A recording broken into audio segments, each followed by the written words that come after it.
Business Club de France des entrepreneurs avec Michel Picot. Bienvenue dans le Business Club de France des entrepreneurs. Tout de suite, place à l'actualité des PME dans nos territoires. Urban Canopé PME, basé en Seine-et-Marne et qui est spécialiste du mobilier pour rafraîchir les villes, a levé 2,7 millions d'euros. Une nouvelle étape pour cette entreprise créée en 2016 et qui compte à ce jour 36 salariés. Son cœur de métier, créer des solutions pour végétaliser les villes et créer ainsi des zones de fraîcheur. En 2023, la PME a réalisé 2,2 millions d'euros de chiffre d'affaires. Elle vise la barre des 5 millions cette année. Il faut dire que la demande est très forte avec le changement climatique. À Montpellier, l'entreprise NFL Biosciences cotée vient de lever 3 millions d'euros pour produire encore plus son candidat médicament nommé NFL 101 destiné au sevrage tabagique. Cette levée permettra de financer une unité de production avec pour objectif la commercialisation du NFL 101 en 2026. Concernant ce produit, différents tests ont été réalisés et ils sont plutôt concluants. Une autre validation est en cours après les essais réalisés en ce moment même dans 8 CHU de France auprès de 318 fumeurs. Selon différentes études et analyses, les ventes de champagne ont chuté en France d'au moins 20%, un produit jugé trop cher par les Français. Mais le malheur des uns fait peut-être le bonheur des autres, c'est-à-dire les producteurs de créments. Par exemple, les créments de Bourgogne ont obtenu le plus grand nombre de médailles lors du concours national de créments en avril dernier. Concernant ce produit précisément, plus de 22 millions de bouteilles ont été vendues en 2023, soit 2 fois plus qu'en 2005, pour un chiffre d'affaires de 120 millions d'euros. La flamme olympique continue son tour de France après son arrivée à Marseille le 8 mai dernier. Elle passe notamment en Moselle et c'est symbolique car la torche olympique et paralympique a été pensée et fabriquée en acier recyclé en Moselle. Un reportage de Moselle TV. 12 jours après avoir quitté le port de Pirée en Grèce, le bateau le Belém est arrivé vers 11h ce matin à Marseille. Le chaudron olympique sera allumé par le nageur Florent Manodou. Elle parcourra ensuite le reste de la France, dont la Moselle. La flamme olympique arrivera le 27 juin. Elle passera par Apac, Sarreguemines, Meisenthal, Forbach, Thionville et la maison Robert Schumann. Elle terminera sa course à Metz. La flamme arrivera quelques jours plus tard à Paris, le 14 et 15 juillet prochain. Elle finira son parcours le 26 juillet lors de la cérémonie d'ouverture. Il faut savoir que la torche olympique et paralympique a été pensée et fabriquée en acier recyclé dans les usines d'ArcelorMittal en Moselle.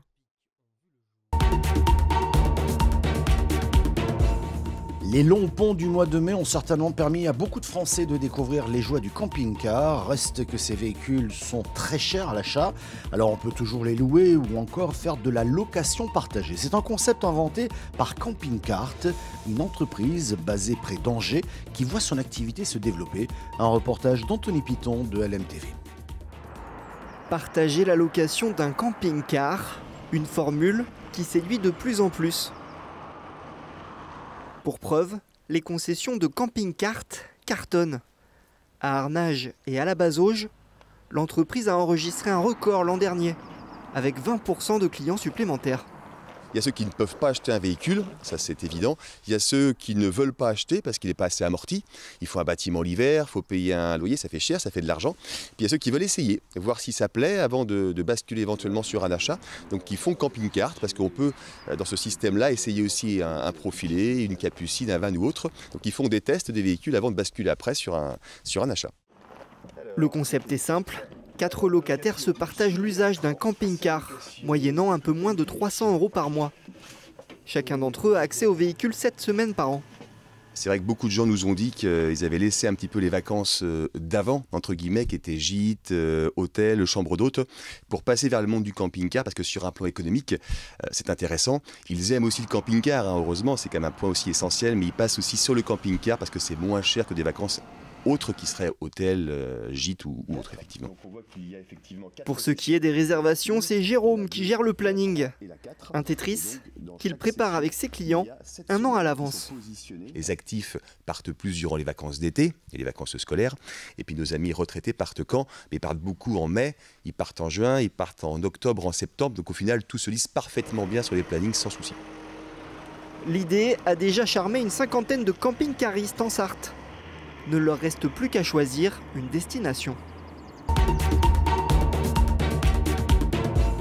C'est exceptionnel, un mois seulement après son ouverture, la cabane du Breuil obtient 4 étoiles tout de suite. Situé sur les hauteurs de la Bresse, ce chalet-hôtel avec seulement 4 chambres doubles est une affaire de famille imaginée par Christophe et Angèle Poirot qui tenaient précédemment le restaurant gastronomique La Terre d'Angèle, un reportage de Vosges TV. On a reçu la nouvelle ce matin, on est classé 4 étoiles, donc on peut en parler. Partout France, on a eu le classement officiel. Voilà. On est rentré dans l'hôtel 4 étoiles. Nouveau venu dans l'offre hôtelière de luxe qui se développe sur le massif, sur les hauteurs de la Bresse. Un mois après son ouverture, la cabane du Breuil entre dans le cercle restreint des 4 étoiles dans les Vosges. Avec cette singularité, vous êtes dans un chalet-hôtel avec seulement 4 chambres doubles. Quand on arrive et qu'on n'est que 8 à table, c'est très convivial. On arrive quand même à discuter malgré qu'on puisse regarder Christophe cuisiner. Enfin, c'était vraiment... en plus, on a rencontré les 2 autres personnes qui étaient là aussi. Donc, c'était vraiment chouette comme moment. Ouais. Un accueil de madame et du personnel. Et vraiment, c'est... Je me répète, exceptionnel. Un projet et une affaire de famille imaginés par Christophe et Angèle Poirot qui tenaient précédemment le restaurant gastronomique La Table d'Angèle. Leur fille Anaïs les a rejoints dans cette nouvelle aventure. Le soir, Christophe concocte un dîner entièrement fait maison à destination unique des résidents. Le concept de la maison, c'est de faire tout maison. Donc on fait notre pain, nos glaces, nos sauces et on fait tout dans les règles de l'art et offrir un menu en 7 temps, qu'on ait vraiment le temps de partager tous les produits locaux avec nos clients. Un vrai hall d'accueil, une accessibilité aux personnes à mobilité réduite ou encore des chambres de 26 à 30 mètres carrés, la cabane du Breuil répond aux normes réglementaires d'un hôtel. Une piscine, un sauna et une vue parfaitement dégagée agrémentent l'offre. Le tarif, 440 € la nuit, dîner inclus pour 2, un tarif de lancement. La demande est là, les gens ont envie de contact et d'échanger, poser des questions sur la cuisine, comment on fait ci, comment on fait ça. Voilà. Même cette clientèle un petit peu luxueuse ? Ah oui, oui. On a fait dans les chambres le noir complet, le calme, le zéro bruit, la petite piscine intimiste où vous êtes sûr d'avoir de la place sur votre transat, une vue à couper, enfin une vue aérienne comme on nous dit, mais surtout un petit écran, la tranquillité. Un savoir-faire et une proposition d'exception qui séduit, le chalet-hôtel est déjà quasi complet jusque fin mai. Le centre de tri de Suez à la Chapelle Saint-Luc dans l'Aube, dédié à l'origine au tri des textiles puis aux déchets ménagers, s'est adapté pour répondre aux besoins des entreprises auboises, traitant ainsi jusqu'à 200 tonnes de déchets par jour. Un reportage de Canal 32. Implanté depuis les années 90 à la Chapelle Saint-Luc, ce centre de tri s'est spécialisé dans la valorisation des déchets d'entreprise. À raison de 200 tonnes par jour, les matériaux arrivent déjà triés ou pas. Suez a investi 1 million d'euros pour mieux valoriser dès leur réception, ceux collectés sous forme de mélange. On a semi-automatisé finalement le process puisque seule l'action de charger par la machine que vous avez derrière est une action humaine, tout le reste est automatisé. Donc là on arrive sur le tapis qu'on vient de voir à l'instant qui nous amène la matière déchets industriels banals. Et ce qu'on voyait en fait va se rendre à l'intérieur d'un trommel. Le trommel est un crible rotatif qui va nous permettre d'épurer la partie poussière et petites particules de 10 cm par 10 cm et un autre maillage de 15 par 15. Derrière, en fait, en arrivant sur le tapis, les opérateurs trient beaucoup plus facilement. L'éclairage, la climatisation et le chauffage de la cabine de tri ont été améliorés. Le nombre de postes a été doublé. 8 postes de tri. Auparavant, on était entre 3 et 4 personnes seulement. Et qui ne triait que du plastique. Là aujourd'hui, on aura tout type de déchets, entre 30 et 50 en fonction des flux et des clients. À l'issue de ce tri, la matière est compressée sous forme de balles, avant réexpédition pour réemploi dans l'Aube pour les papetiers, plasturgistes ou métallurgistes. La législation impose aux industriels de se mettre en conformité avec le tri des matières. Pour ceux qui n'ont pas la capacité de le faire sur site, on a décidé d'investir pour eux, pour les accompagner et pour trier les déchets qu'eux ne sont pas capables de trier chez eux en amont.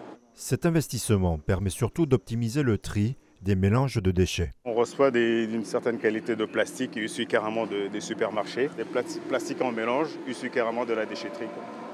Et là, nous recevons aussi des palettes broyées qu'on met en balle. Et là, on reçoit aussi une certaine qualité qu'on appelle le PET feuillard. Opérationnel depuis février, ce nouveau processus a permis d'éviter l'enfouissement et d'augmenter la capacité de valorisation des déchets mélangés à 15 000 tonnes par an, au lieu de 2 à 3 000 tonnes auparavant. Compétition Système, une jeune entreprise appuyée à ses débuts par l'Avrul, l'agence de valorisation de la recherche universitaire du Limousin, ajoute de l'intelligence et du savoir-faire au jeu de simulation de conduite et de pilotage. Et pour reprendre le propos du journaliste Alain Dréau qui a réalisé ce sujet, voilà une affaire qui roule. Reportage de cette à Limoges. Ça commence comme une course sur un circuit, mais c'est bien par l'autoroute A20 que l'on va partir à la découverte d'une entreprise innovante incubée par l'Avrul et installée à Saint-Sornin-le-Lac, une installation en zone rurale qui permet de bénéficier de quelques avantages. Je ne sais pas si ça change quelque chose dans la conduite. Ce que ça change, c'est sur les plans de croissance. Quand on regarde les charges qui vont s'accumuler au fur et à mesure de l'année, la zone rurale, ça permet d'avoir des charges réduites parce que le coût des loyers est moindre, ce genre de choses. Ça permet d'avoir un jardin en extérieur pour faire des barbecues avec les collègues. C'est idiot, on ne s'en sert pas l'hiver, mais c'est plaisant, à partir des beaux jours qui reviennent. Et je pense que surtout dans la vie personnelle derrière, ça permet aussi d'accéder au logement, de devenir propriétaire à moindre coût. Donc j'ai un peu répondu à côté, c'est pas que pour le côté entrepreneurial, mais c'est aussi sur tout ce qu'il y a autour. L'entreprise ajoute de la matière grise et de l'ingénierie mécanique en assurant la récupération des datas d'un jeu de simulation et en rendant les sensations de pilotage réalistes. On se base sur un logiciel, un jeu vidéo qui se veut très réaliste, qui s'appelle Assetto Corsa, qui permet une exploitation commerciale avec un rendu d'entraînement de pilote. Alors après, on adapte l'expérience aux gens, de sorte à ce que ce soit pas trop dur ou pas trop facile selon le public qu'on a. Mais oui, tout est fait pour être immergé à 100% comme un vrai pilote dans la course. Alors vous avez rajouté de l'intelligence à celle du jeu pour la simulation, c'est comme ça que ça fonctionne?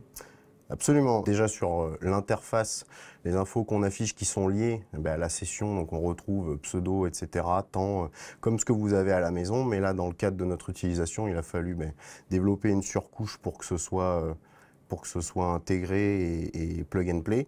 Et puis ensuite, derrière, on a toute la partie mouvement qu'on a développée avec des pilotes qui retransmet le mouvement de la voiture sur la piste de manière réaliste pour que l'oreille interne donne des infos supplémentaires et des indications au pilotage. Merci d'avoir suivi cette édition du Business Club de France des entrepreneurs, émission que vous pouvez retrouver en replay vidéo sur le site internet de votre télévision locale ou sur celui de l'émission. Nous sommes également diffusés en audio podcast. Vous pouvez nous écouter dans votre voiture. Abonnez-vous sur toutes les bonnes plateformes. Enfin, merci également aux radios qui diffusent cette émission. On se retrouve la semaine prochaine.